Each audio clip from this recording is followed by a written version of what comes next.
ಸದನದಲ್ಲಿ ಬಟ್ಟೆ ಹರಿದುಕೊಂಡು ಕೈ ಮಿಲಾಯಿಸಿದ, ನೀಲಿ ಚಿತ್ರ ವೀಕ್ಷಿಸಿದ, ಕಾಗದ ಹರಿದು ಸಭಾಪತಿಗಳ ಮುಖದ ಮೇಲೆ ಬಿಸಾಕಿದ ಬಿಜೆಪಿಯವರಿಗೆ ಸದನದ ಶಿಸ್ತು, ಘನತೆ, ಗೌರವದ ಬಗ್ಗೆ ಮಾತನಾಡಲು ಕಿಂಚಿತ್ತಾದರೂ ನೈತಿಕತೆ ಇದೆಯೇ ಎಂದು ವಿಧಾನ ಪರಿಷತ್ ಸದಸ್ಯ ಬಿಕೆ ಹರಿಪ್ರಸಾದ್ ಆಕ್ರೋಶ ವ್ಯಕ್ತಪಡಿಸಿದ್ದಾರೆ.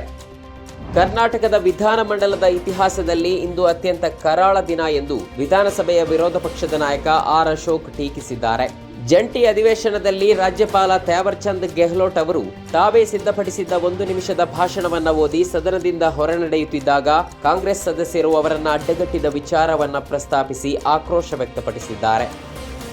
ತಮಿಳುನಾಡು ವಿಧಾನಸಭಾ ಚುನಾವಣೆಗೆ ಕೆಲವು ದಿನಗಳು ಬಾಕಿ ಇರುವಂತೆಯೇ ನಟ ದಳಪತಿ ವಿಜಯ್ ಅವರ ಟಿವಿಕೆ ಮತ್ತು ನಟ ಕಮಲ್ ಹಾಸನ್ ಅವರ ಮಕ್ಕಳ್ ನೀಧಿ ಮಯ್ಯಂಗೆ ಭಾರತೀಯ ಚುನಾವಣಾ ಆಯೋಗ ಗುರುವಾರ ಚುನಾವಣಾ ಚಿಹ್ನೆಗಳನ್ನು ಹಂಚಿಕೆ ಮಾಡಿದೆ. ಟಿವಿಕೆ ಪಕ್ಷದ ಚಿಹ್ನೆ ಸಿಳ್ಳೆ ಆದರೆ ಎಂಎನ್ಎಂ ಪಕ್ಷಕ್ಕೆ ಬ್ಯಾಟರಿ ಟಾರ್ಚ್ ನೀಡಲಾಗಿದೆ.